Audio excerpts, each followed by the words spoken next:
What's up, everybody? It's Paul from PB Sports Talk. I'm here live with you. This is not a recording. I don't have anything in front of me. I don't have any notes. I don't have anything, no prompter, no screen, no nothing.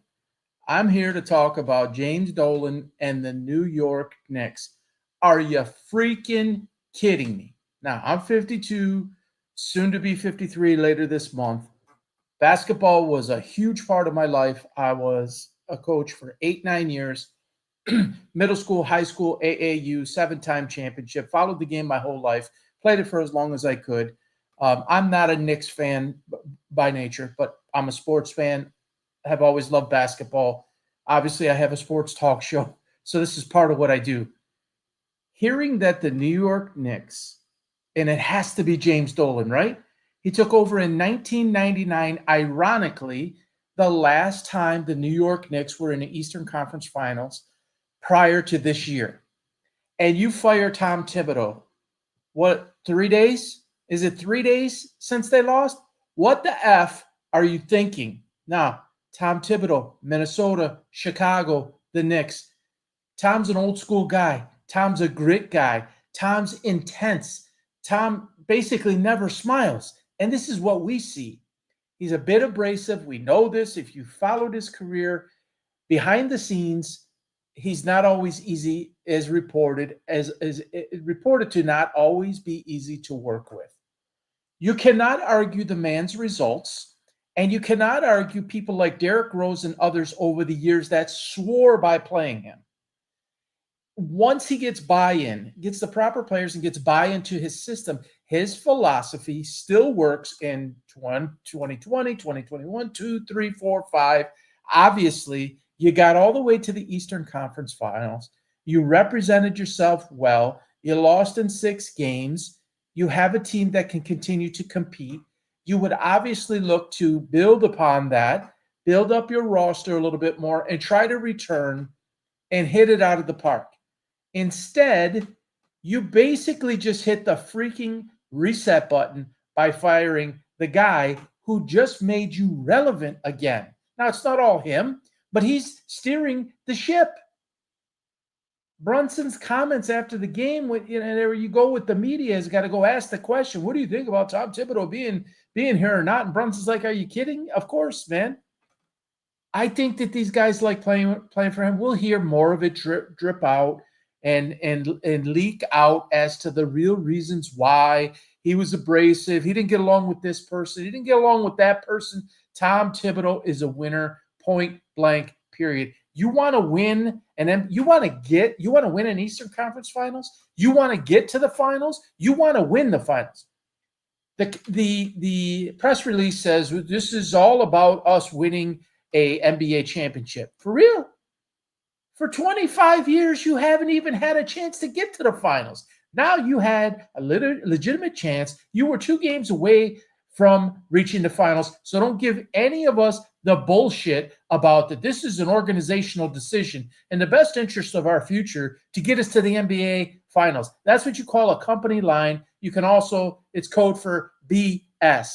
There's got to be issues with Thibodeau behind the scenes, with Dolan or with somebody else. They're not willing to put up with it. And they somehow decided that this is just the best way to go and chuck the whole damn thing and then go ahead and start over. Most likely Towns is not going to be there. And you're, in a way, starting over. I don't think you can look at it any other way. You have an heir apparent sitting out there that is better than him. You got somebody on the bench that's going to take over the team and get you past the 6th game of the Eastern Conference Finals next year. Why would you not run it back with Tom Thibodeau? Put your BS aside. Understand that it is. Do you think Phil Jackson is regarded as one of the most difficult people to work with in history? He's very specific in his ways. Do you think that that's easy? Or do you think it's supposed to be easy? Michael Jordan was very, very difficult. He was hard on everybody. Kobe was hard on everybody. Now, a head coach can't be hard anymore. Now, I'll be honest with you. At the levels I was coaching, I had to coach with kid gloves, and I had to be nice and make sure not to hurt anybody's feelings. And it sure seems like this is what's happening with pro players. In this particular case, instance, it almost feels like he's being punished for being, either too hard or too abrasive, or maybe doesn't perfectly get along with everybody else. Well, you could get the nicest guy in the room and you might never go to the Eastern Conference Finals again, or you might miss the quote window. I hate the word. I talk about it in football all the time. If you're a great NFL team, there is no 1 year, 2 year, 3, 5 year window. If you're that good, it lasts. You just reload. You don't rebuild. A little bit different in basketball, and it's just a little bit harder to do. You're right there. You're basically a player addition, player subtraction, a couple of things. You see if you can move towns. New York is a major destination that players want to go play. People will play for Thibodeau. Somebody got in James Dolan's ear, or he just decided he wanted to be the control dude. Again, I have no horse in the race with the Knicks. This is an analysis from somebody who's been around basketball, understands the politics of it, not at that level. And it's common sense. I've been a businessman. I cover sports, and this is stupidity. Even if they don't get along perfectly. Do you think everybody in a winning situation gets along perfectly? They don't. I'm from Detroit, 52 years, just recently relocated to Florida. Chuck Daly was known as a master in the bad boy era and what the Pistons accomplished because he was a great manager of personalities. You had Mark Aguirre, you had Isaiah Thomas, Bill Laimbeer, Dennis Rodman.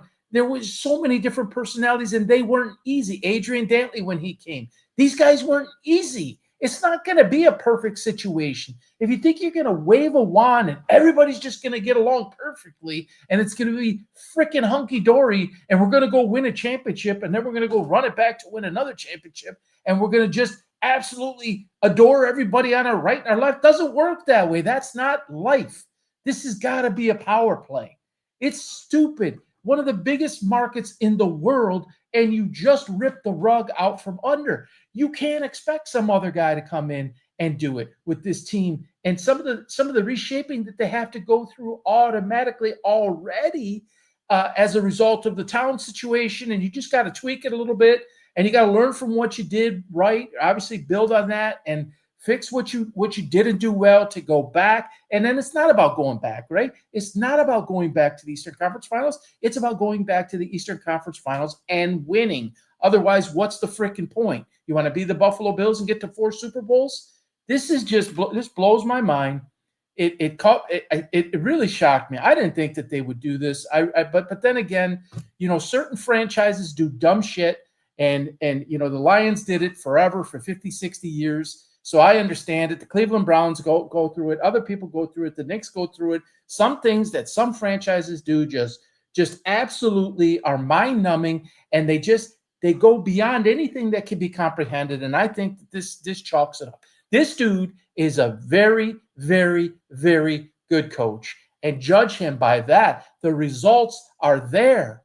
If the results weren't there, and let's just say you got bounced after round one, or even if you got swept in the Eastern Conference Finals and you didn't show the ability to do shit going forward, and it's like it was just a token Eastern Conference Finals appearance, then maybe. But you were competitive, so you came up short. You got 3 games that are decided between both teams, 7 or 8 points or less. I mean, you're in the games. Even the final game, you're in it basically for a full 3 quarters. You came up a little bit short. Now, people are going to say, oh, he likes to play such a short bench and, resting minute management and load management.